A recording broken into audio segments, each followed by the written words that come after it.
పూరిలో రథయాత్రకు ఏర్పాట్లు జరుగుతున్నాయి.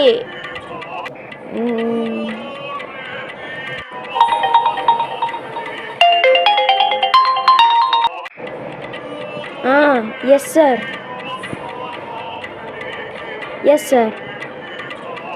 తెస్తాను సార్. Yes sir. ఒరే, ఆర్డర్ వచ్చింది, వెళ్ళి తీసుకొని రారా. సరే తెస్తున్నా నాన్నగారు. బ్రో, ఇంతకీ తినే ఆర్డరేనా? ఏమో నాకు తెలీదు బ్రో. బిల్లు మీద రాసి ఉంటుందిగా, చదువుకో.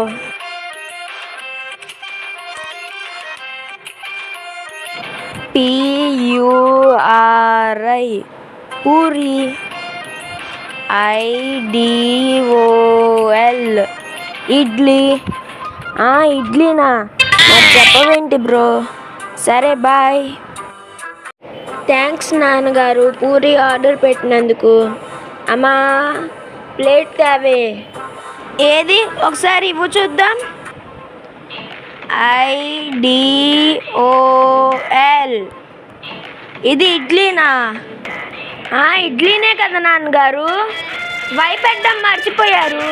Printing mistake. వై పెట్టడం కాదురా, నేను ఎరుకొండ చెరువులో ముంచేయాలి. ముద్దపప్పు నాసన్. ఒరే, IDOL అంటే అది ఇడ్లీలో కొత్త వెరైటీనా నాన్నగారు? ఐడోల్ అంటే ఇడ్లీ కాదురా, విగ్రహం. విగ్రహం విగ్రహం. ఎవరి విగ్రహం నాన్నగారు? మీ విగ్రహమా? కాదురా, మా బాస్ గిఫ్ట్ పంపాడు. ఏ దేవుడి విగ్రహమో అయ్యుంటుంది. ఏంటి గిఫ్టే? నాకెందుకు రాకూడదు? ఏం లేదులేండి. ఇంతకీ ఆ గిఫ్ట్లో ఏముందో చూడండి. ఉండు తీస్తా.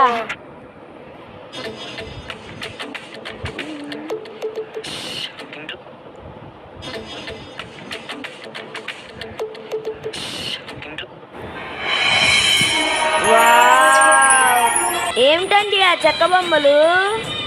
అలా లంపలేసుకో. ఇవి పూరి జగన్నాథుని విగ్రహాలు. నాన్నగారు, మిమ్మల్ని ఎవరో వెర్రి వెంగళప్పన్ చేశారండి. నన్ను వెర్రి వెంగళప్పన్ చేశారా? అవును, మిమ్మల్ని. లేకపోతే పూరి జగన్నాథ్ బొమ్మల బదులు ఏవో 3 చెక్క బొమ్మలు ఇచ్చేశారు మీకు. ఇంతకీ నువ్వు ఎవరి గురించి చెప్తున్నావురా? పూరి జగన్నాథ్ అకటర్ గురించి నాన్నగారు. అకటరా? అక్కడ కట్టర్ ఎక్కడుందిరా? అబ్బా, కట్టర్ కాదు నాన్నగారు, అకటర్. సినిమాలు తీస్తాడే. ఒరే, అది అకటర్ కాదురా, యాక్టర్. Actor actor. సరే నాన్నగారు, అకటర్. నీకు ఇలా కాదురా, బెల్ట్ బీటింగే. ఈయన కృష్ణుడురా. ఇందాక పూరి జగన్నాథుడు అన్నారు. ఇంకో బీటింగ్ పడాలేంటి? వద్దులేండి, ప్లీజ్ కంటిన్యూ. ఈయన కృష్ణుడి రూపం పూరి జగన్నాథుడురా. అంటే యాక్టర్ పేరే ఈయన కాపీ కొట్టారా? కాదు, ఈయన పేరే యాక్టర్ కాపీ కొట్టాడు. ఓ, అటు చూడు. సరే. పూరి క్షేత్రంలో పూరి జగన్నాథ స్వామి, బలభద్రుడు, సుభద్రాదేవి దర్శనమిస్తారు. బలరాముడు అవతారం చాలించాక జెర్రీ అనే వేటగాడు శ్రీకృష్ణుడి పాదంను జింక అనుకొని తన బాణంని వేస్తాడు. శ్రీకృష్ణుని అవతార సమాప్తి తర్వాత అర్జునుడు శ్రీకృష్ణుడి దహన సంస్కారాలు నిర్వహించాడు. కానీ శ్రీకృష్ణుడి గుండె మాత్రం నిప్పులో ఏమాత్రం గాయం లేకుండా ఉంది. అతను దానిని ఒక చెక్కకు కట్టి సముద్రంలో విసిరివేస్తాడు. పూరి నగరంలో పరిపాలిస్తున్న రాజుకు కలలో శ్రీకృష్ణుడు కనిపించి తన విగ్రహాలను చేయమని చెప్తాడు. అప్పుడు దేవశిల్పి విశ్వకర్మ ఓ షరతుతో అక్కడికి వస్తాడు.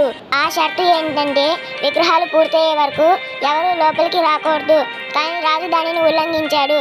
అందుకే ఆ విగ్రహాలు సుఖంగా చెక్కబడి నేటికి దర్శనాన్ని ఇస్తున్నాయి. అవును, ఇంకా చాలా, ఇంకా పడుకో, ఇప్పటికి చాలా లేట్ అయింది.